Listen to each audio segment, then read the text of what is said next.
what do you think will a highly civilized civilization or highly civilized society look like or be like? Okay, so if it's a civilization, it has a government, right? Like what Nation. characteristics would it have? They have Government is one. okay. The second is they need to have their own language, Close. They need to have a written language. written language. For example, the cavemen, they had language. Oof, oof. But that's not civilization. No. Yeah, written language, okay? And then, like a system of writing. Yeah, system. And then, And they need to have their own, I don't know, tattoo or something, art. yeah. Yeah. Well, although usually I wouldn't say tattoo is art. Like tattoo and art are not equal. So yeah, they have arts Arts, yes. or music. Yeah, music. Yeah, and And they need to have army. no. Yeah, maybe it's part of the government. Maybe, but you could be a peaceful nation. Yeah, that makes sense. Like Dino here, he didn't need it. So how many characteristics of civilization? Okay, give you a hint. Slash. Okay, let me count. There are 7. 7. You Wow. count 3. 3, wow. And then 4. They need to have their own technology. Yes, Right. like invention. Inventions, yeah. So 4. that's called You civilization. have 3 left. And they need to have their own beliefs, religion. Yep. 6, 2 more. 7, 2 more. Civilization. Time's over. Okay, Tell me. so you're missing the 2 most important parts. Really? Yes, they need a social structure.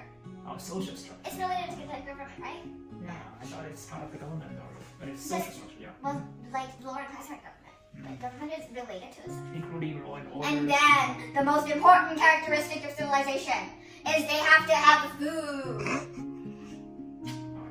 They need a stable food supply to survive. That's true. It's not like you don't eat anything. You need food and water.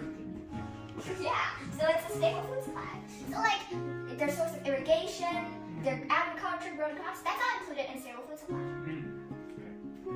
Okay, so let's talk about why ancient Sumer is or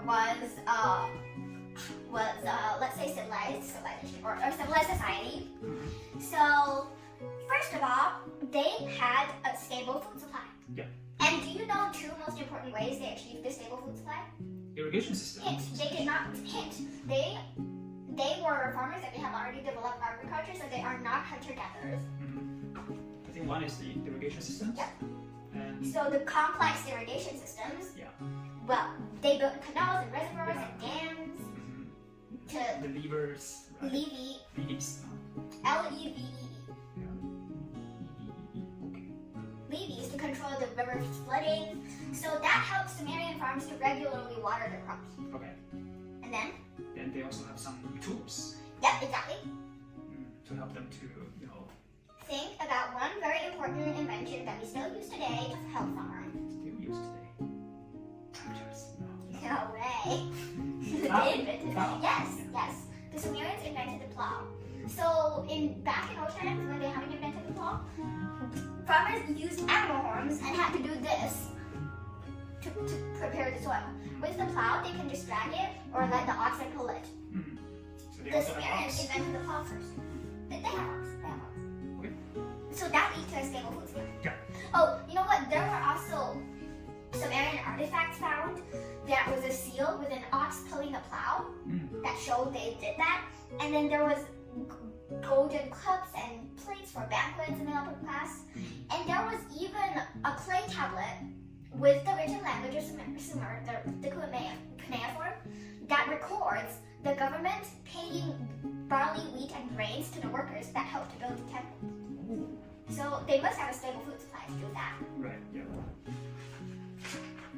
So then the next important part that you missed is the social structure. So in Sumer, there was social structure. In the upper class, there was a king, the priests. The king usually focused on the military aspects. and then the priests, Focus on the religion stuff. yeah, and then there were nobles and government officials who helped the king and priests do other stuff like record, like there were scribes and then helpers and all that. Okay. And then there was the middle class. There were two main types in the middle class: the merchants and the artisans. Merchants. The merchants bought like stuff from foreign countries and traded. Right. When the artisans, like metal workers, they built decorative things like mirrors, jewelry, and all sculptures. When they also made useful things like swords and cups and plates. And then there was the farmers and fishermen. They got food for the society. They farmed and fished, as their name suggests.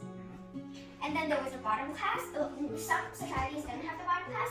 They were the enslaved people. They were the prisoners of war whom they captured from the other villages. They usually helped the merchants, the artisans, farmers, or fishermen to do like other work. Okay.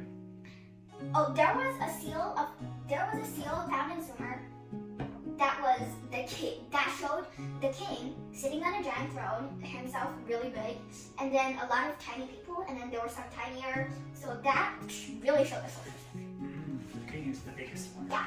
And then related to the social structure is the government. And then guess what made the government or the king powerful? Army. No. Policemen. Sorry. Some government officials to No. manage people. It has to do with religion. So Priests. not really. Make the king. Temples. About the king. Listen. So the Sumerians' strongest belief was that their god was always right, and then they wanted to do as much as possible to please their gods. And in their like belief, the king is the descendant of the gods and was always supported by the god. So they would follow the king's instructions. And then, well, let's some of the duties of the government in Sumer. Manage people, right? Manage. Pray to gods. That's mostly like the priest's job. The entire government. Defend their city. Yep. So the most important job of a Sumerian king was to lead the city-state's army. Because every city-state had to have an army. And the king became the king because he was a warrior. And a lot of written records about the king say that they were the general or something. And then he had to appoint officials, right? Yeah. They had to collect taxes. And one more very important thing. They need to enforce the law and order. Exactly, they had to enforce the law or just be chaos, right? Okay, so there was evidence of the government. Well, first of all, there was that social structure showing the king and the priests. And then there was also one statue showing the king with a basket on his head. To play basketball? No, a basket. Okay. Guess what was inside the basket? Not basket. It was a basket of bricks. Bricks? That dream up. The king was carrying the basket like this, and it was a basket full of bricks. And around the king's roads, it was recorded the building of the temple to one of the Sumerian gods. Meaning, this statue does not mean that the king carried the bricks and built the temple by himself. It means that it was the king's duty to call workers from around Sumer to build the temple. The king did not actually carry the bricks. But it was his job. To call people Yeah. to carry bricks. Well, To build a temple. yeah, fair enough. And then, okay, we were talking about how religion made the government powerful. Let's talk about religion now. Religion.